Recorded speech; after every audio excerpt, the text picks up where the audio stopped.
जय श्री कृष्ण, राधे राधे। आज हम आपको सुनाएंगे वट सावित्री व्रत की कथा। सत्यवान और सावित्री की पौराणिक कथा। सावित्री की वो अमर गाथा जिन्होंने अपने ताप, संकल्प और पतिव्रता धर्म के बल पर यमराज से अपने पति सत्यवान के प्राण वापस ले लिए थे। जो भी भक्त इस कथा को सच्चे मन से सुनते हैं, भगवान की कृपा से उनके पति की आयु लंबी होती है और उनके पति पर आए हुए सभी संकट सदा के लिए दूर हो जाते हैं। ज्येष्ठ मास के कृष्ण पक्ष की अमावस्या तिथि को वट सावित्री व्रत रखा जाता है। इस व्रत में सत्यवान, सावित्री और यमराज जी की पूजा की जाती है। इस व्रत को रखने वाली सुहागिन महिलाओं का सुहाग अटल होता है और पति पर आया हुआ संकट भी टल जाता है। ऐसी मान्यता है कि सती सावित्री ने इसी व्रत के प्रभाव से अपने मृत पति सत्यवान धर्मराज जी से भी जीतकर उन्हें पुनर्जीवन दिलवाया था। इसी व्रत के 3 दिन पहले एक लकड़ी के पाटी पर लाल कपड़ा बिछाकर प्रतीक रूप में शुद्ध मिट्टी से देवी सावित्री, सत्यवान और भैंसे पर विराजमान यमराज जी की प्रतिमा बनाकर स्थापित की जाती है। फिर व्रत के दिन सुबह स्नान आदि से निर्मित होकर श्रृंगार करके सुहागिन महिलाएं वट वृक्ष के नीचे बांस की टोकरी में इन सभी मूर्तियों को ले जाकर रखती है और फिर इन मूर्तियों का पूजन चंदन, रोली, अक्षत, पुष्प, फल, धूप, दीप आदि से करने के बाद सावित्राय नमः तथा यम धर्मराजाय नमः मंत्र का जप करने के बाद कच्ची सूत या मोली को वट वृक्ष की डाली में बांधकर 7 फेरी लेकर सावित्री और सत्यवान की पवित्र कथा सुनती है या कहती है। पौराणिक कथा के अनुसार प्राचीन समय में मद्र देश में साकल वंशी अशुपति नाम के एक राजा हुआ करते थे। उनका कोई भी पुत्र नहीं था। तब ब्राह्मण के निर्देश पर वे पुत्र कामना से सभी कामनाओं को पूर्ण करने वाली सावित्री देवी अर्थात गायत्री देवी की आराधना करने लगे।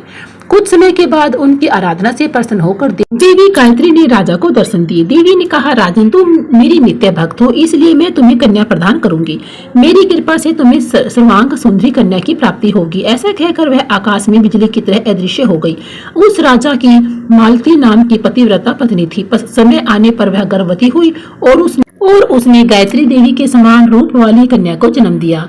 तब राजा ने ब्राह्मणों से कहा कि तप के द्वारा आह्वान किए जाने पर माता गायत्री ने इसे मुझे दिया है और यह सावित्री जी के समान ही अर्थात गायत्री जी के समान ही रूप वाली है, इसलिए इसका नाम भी मैं सावित्री ही रखूंगा। तब उन ब्राह्मणों ने उस कन्या का नाम सावित्री रख दिया। धीरे धीरे समय बीतने लगा। समय बीतने पर जब सावित्री युवती हुई तब सावित्री को वर खोजने के लिए कहा गया। तब उसने दुमतसेन के पुत्र सत्यवान को पति रूप में वरण कर लिया। इधर जब यह बात देवऋषि नारद को पता चली तो वह राजा अश्वपति के पास आकर बोले कि राजन, आपकी कन्या ने तो वह वर खोजने में बड़ी भारी भूल कर दी है। सत्यवान गुणवान और धर्मात्मा अवश्य है, किंतु वह अल्प आयु है और 1 वर्ष के बाद ही उसकी मृत्यु हो जाएगी। देवऋषि नारद जी की यह बात सुनकर राजा उदास हो गए। फिर उन्होंने अपनी पुत्री को बुलाकर समझाया कि पुत्री, ऐसे अल्प आयु व्यक्ति से विवाह करना बिल्कुल भी उचित नहीं है, इसलिए तुम कोई और वर चुन लो।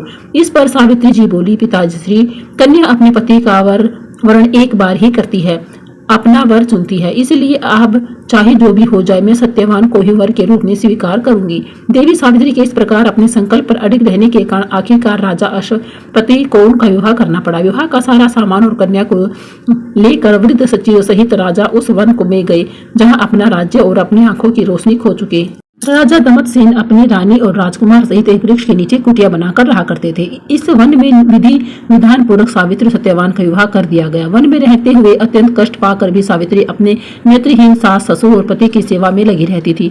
नारद जी के कहे अनुसार जब पति के मरण काल का समय पास आया तब पतिव्रता और धर्मपरायणता सावित्री ने अपने ससुर से आज्ञा लेकर त्रिरात्रि व्रत का अनुष्ठान किया। चौथे दिन आने पर जब सत्यवान ने लकड़ी, फूल और फल लाने के लिए जंगल की ओर प्रस्थान किया तब सावित्री भी सासुर से आज्ञा लेकर दुखी मन से अपने पति के साथ उस भयंकर वन में चलेगी। नारद जी के वचनों को ध्यान करके मन में अपार कष्ट रहने पर भी उसने अपने इस भय को पति के सामने उजागर नहीं होने दिया। पति का मन बदलने के लिए वह झूठ मूठ उसे वन के वृक्षों और पशु पक्षियों के बारे में पूछताछ करती रहती।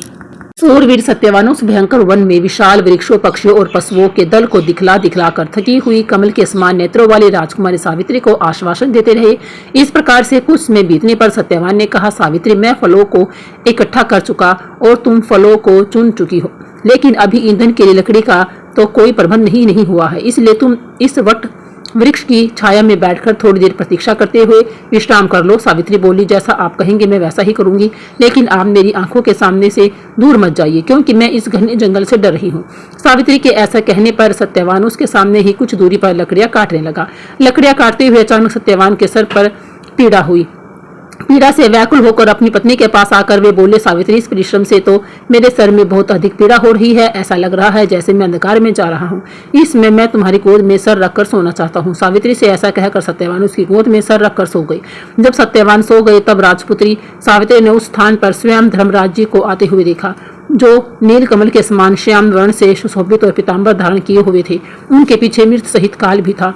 धर्मराज जी ने उस स्थान पर पहुंचकर उस समय सत्यवान के शरीर को पास में बांधकर अपने अधीन कर लिया और उसे खींचकर बड़ी तेजी से दक्षिण दिशा की ओर प्रस्थान किया।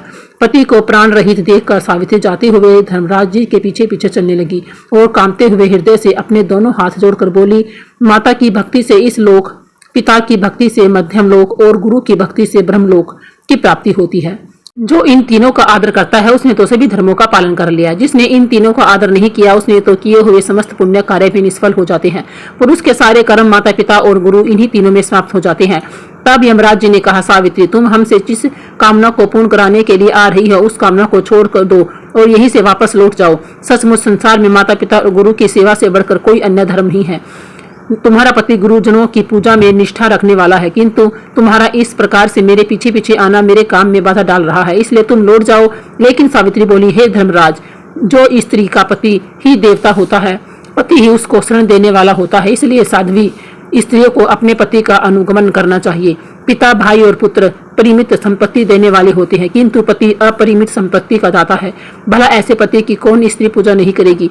श्रोतम, आप मेरे पति को जहाँ लेकर जा रहे हैं मुझे भी वहीं लेकर चलिए, नहीं तो मैं अपने प्राण त्याग दूंगी। तब यमराज जी ने कहा, हे पतिव्रता, मैं तुम पर बहुत प्रसन्न हूँ, इसलिए सत्यवान के प्राणों को छोड़कर तुम कोई और वरदान मांग सकती हो और देर मत करो। तब सावित्री बोली, धर्मज्ञ, जो राज्य से हो गए हैं तथा जिनकी आंखों की रोशनी चली गई है, ऐसे मेरे महात्मा ससुर को राज्य तथा आंखों की रोशनी प्रदान कीजिए। यमराज ने कहा, भद्रे, तुम्हारी यह सब इच्छाएं पूर्ण होगी। तुम अब बहुत दूर तक चली आई हो, तुम्हारे मेरे पीछे पीछे चलने से मेरे काम में विघ्न पड़ेगा और तुम्हें भी थकावट हो जाएगी, इसलिए अब तुम वापस लौट जाओ। तब सावित्री कहने लगी, हे देव श्रेष्ठ, सत्पुरुषों के साथ समागम होने पर भला कैसी मेहनत, कैसा परिश्रम और कैसा दुख। विष्णु, अग्नि, सर्प तथा शस्त्र से लोगों को उतना भय नहीं होता जितना दुष्टों से होता है। जिस प्रकार सत्पुरुष अपने प्राणों का त्याग करके भी परोपकार करते हैं, इसी प्रकार दुर्जन भी अपने प्राणों का परित्याग कर दूसरों को कष्ट देने में तत्पर रहते हैं। यह जगत सत्पुरुषों द्वारा धारण किया जाता है और आप उन सत्पुरुषों के अग्रणी हो, इसलिए हे देव, आपके पीछे चलती हुई मुझे कुछ भी दुख नहीं हो रहा है। यमराज जी बोले, हे विशालाक्षी, तुम्हारी इस धर्म युक्त वचनों से मैं बहुत प्रसन्न हूँ, इसलिए सत्यवान के प्राणों के अलावा दूसरा कोई और वर मांग लो और देर मत करो, यहीं से वापस लौट जाओ। अब की बार सावित्री बोली, मैं सहोदर भाइयों की अभिलाषित हूँ। मेरे पिता पुत्रहीन है, इसलिए वे पुत्र लाभ से प्रसन्न हो। यह सुनकर यमराज ने सावित्री से कहा, सावित्री, तुम जैसा आई हो वैसे ही लौट जाओ और अपने पति की अंतिम क्रिया की व्यवस्था करो। अब तक दूसरे लोक में चला गया है, इसलिए तुम इसके पीछे पीछे नहीं चल सकती, क्योंकि तुम पतिव्रता हो, इसलिए 2 घड़ी तक और मेरे साथ चल सकती हो। भद्रे, सत्यवान ने गुरुजनों की सेवा करके महान पुण्य अर्जित किया है, इसीलिए मैं स्वयं ही इसे ले जा रहा हूँ। सुंदरी विद्वान पुरुष को माता पिता और गुरु की सेवा में सदैव तत्पर रहना चाहिए, उनका कभी भी अपमान नहीं करना चाहिए। मनुष्य के जन्म के समय माता और पिता जो कष्ट सहन करते हैं उसका ऋण सैकड़ों वर्षों में भी चुकाना नहीं जा सकता, इसलिए मनुष्य को माता पिता तथा गुरु की श्रद्धा प्रिय कार्य करने चाहिए, क्योंकि इन तीनों के संतुष्ट होने पर सभी तपस्या संपन्न हो जाती है। भद्रे, तुम्हारी कहीं सभी बातें पूर्ण होगी, तुम्हारा काम पूरा हो गया, अब तुम लौट जाओ। जो तुम्हारा इस प्रकार से मेरे पीछे आने से मेरे कार्य में बाधा पड़ रही है और तुम्हें भी कष्ट हो रहा है, इसलिए मैं तुमसे बार बार ऐसा कह रहा हूँ। अब सावित्री कहने लगी, हे देव श्रेष्ठ, धर्मोपार्जन के कार्य में कैसी गलानी और कैसा कष्ट। देव ज्ञानी व्यक्ति को सदैव धर्म उपार्जन करना चाहिए, क्योंकि उसका लाभ सभी लाभों से विशेष महत्वपूर्ण होता है। प्राणी को चाहिए कि कहीं भी जाए पीछे अकेले धर्म ही जाता है, मित्र और भाई बंधु कोई साथ नहीं जाता। इस संसार में और स्वर्ग में मनुष्य जितनी भी प्रकार के उत्तम वस्तुओं और भोगों को प्राप्त करता है, उनके पुण्य कर्मों का ही फल होता है। इसकी प्राप्ति के उपाय हैं यज्ञ, तप, धन, दान, इंद्रिय निग्रह, क्षमाशीलता, ब्रह्मचार्य, सत्य, तीर्थ की यात्रा, सत्संग, सेवा, गुरुजनों की सेवा तथा ब्राह्मणों की पूजा। इसीलिए विद्वान पुरुषों को सदा धर्म आचरण करना चाहिए, क्योंकि मृत्यु इसकी प्रतीक्षा नहीं करती कि इसने अपना कार्य पूरा किया या नहीं। प्राणी संसार में मृत्यु से सदैव भयभीत रहते हैं, किंतु पुण्यवान सत्पुरुष सदैव निर्भय होकर जीते हैं। सावित्री की ऐसी बातों को सुनकर यमराज जी फिर से बोले, विलाक्षी, तुम्हारी इन धर्म युक्त बातों से मैं बहुत ही संतुष्ट हूँ, इसलिए अब तुम सत्यवान के प्राणों के अलावा कोई भी वरदान मांग लो और देर मत करो, वापस लौट जाओ। तो सावित्री कहने लगी, देव, अगर आप देना ही चाहते हैं तो मैं सत्यवान के 100 पुत्रों की मां बनना चाहती हूँ, क्योंकि लोगों में पुत्रहीन की सदगति नहीं होती। क्योंकि यमराज जी ने देखा कि सावित्री लगातार उसके पीछे पीछे चली आ रही है, इसलिए उन्होंने एक क्षण की भी देरी नहीं की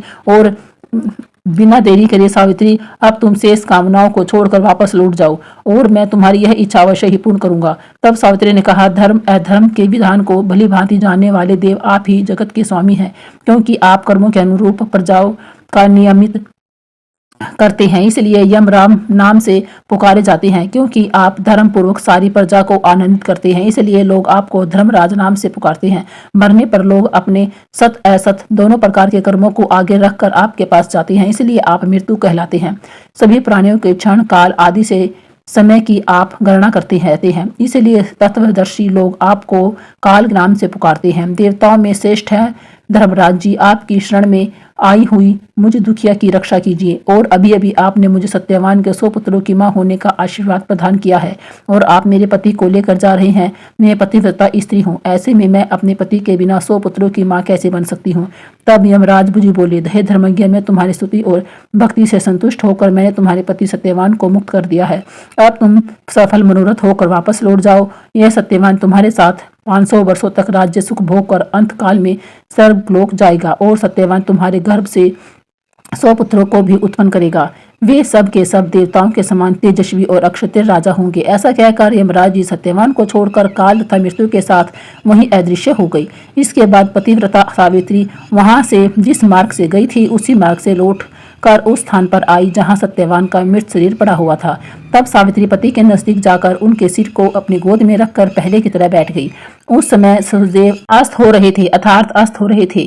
थोड़ी देर में सत्यवान ने अपनी आंखें खोली और उठकर बैठ गए। सत्यवान ने सावित्री से कहा, वह पुरुष कहाँ चला गया जो मुझे खींच कर लिए जा रहा था? यहाँ सोते सोते तो मेरा पूरा दिन बीत गया। तुमने भी पूरे दिन में से कुछ नहीं खाया होगा और वहाँ आश्रम में मेरे माता पिता को भी मेरे कारण दुख भोगना पड़ा। सावित्री, मैं अपने माता पिता को देखना चाहता हूँ, चलो जल्दी चलो। तब सावित्री बोली, स्वामी, सूर्य तो अस्त हो गई, चलिए अब हम आश्रम को लौट चले, मैं वहीं सारी घटना विस्तार पूर्वक आपको बताऊंगी। ऐसा कहकर सावित्री अपने पति के साथ आश्रम में जा पहुंची। इसी समय पत्नी सहित दमतसेन राजा को नेत्रज ज्योति प्राप्त हो गई। वे दोनों अपने पुत्र और पुत्रवधू को वापस आया देखकर बहुत प्रसन्न हुए। सावित्री और सत्यवान ने सहपत्नी अक्षत्रिय श्रेष्ठ राजा दमंतसेन को प्रणाम किया। पिता ने अपने पुत्र को गले से लगा लिया। उसी समय आनंदित सावित्री ने जैसी घटना घटित हुई थी उसका वर्णन किया और उस रात को अपने व्रत को भी समाप्त किया। अगले दिन प्रातःकाल राजा की सारी प्रजा सेना सहित ढोल नगाड़े बजाते हुए राजा को पुनः राज्य प्रदान करने के लिए निमंत्रण देने आई और यह सूचना दी कि राजा नेत्रहीन होने के कारण जिस राजा ने आपके राज्य को छीन लिया था वे राजा मंत्री द्वारा मार डाला गया है। अब आप ही राजा हैं। यह सुनकर राजा दमसेन सेना के सहित वहां गई और धर्म राज्य की कृपा से पुनः अपने राज्य को प्राप्त कर लिया और समय आने पर सावित्री भी 100 पुत्रों की मां बनी। इस प्रकार पतिव्रता सावित्री ने अपने पितृपक्ष और पति पक्ष दोनों का उद्धार किया और मृत्यु के पास में बंधे हुए अपने पति को भी मुक्त करा दिया। इसलिए मनुष्य को सदा साध्वी स्त्रियों की देवियों के समान पूजा करनी चाहिए, क्योंकि उनकी कृपा से ही यह तीनों लोक स्थित हैं। जो भी भक्त सत्यवान सावित्री की इस कथा को सुनता है या पढ़ता है वह सभी प्रयोजनों में सफलता प्राप्त करके सुख का अनुभव करता है, कभी भी दुख का भागी नहीं होता। और जो भी सुहागिन महिलाएं इस कथा को प्रेम पूर्वक सुनती है या कहती है उसके पति पर आया हुआ संकट काल टल जाता है, उसके पति की दीर्घ आयु होती है। बोलो धर्मराज की जय। आपको यह कथा कैसी लगी प्लीज हमें कमेंट बॉक्स में जरूर बताएं। लाइक करें, शेयर करें, सब्सक्राइब जरूर करें। बोलिए राधे राधे, कृष्णा कृष्णा।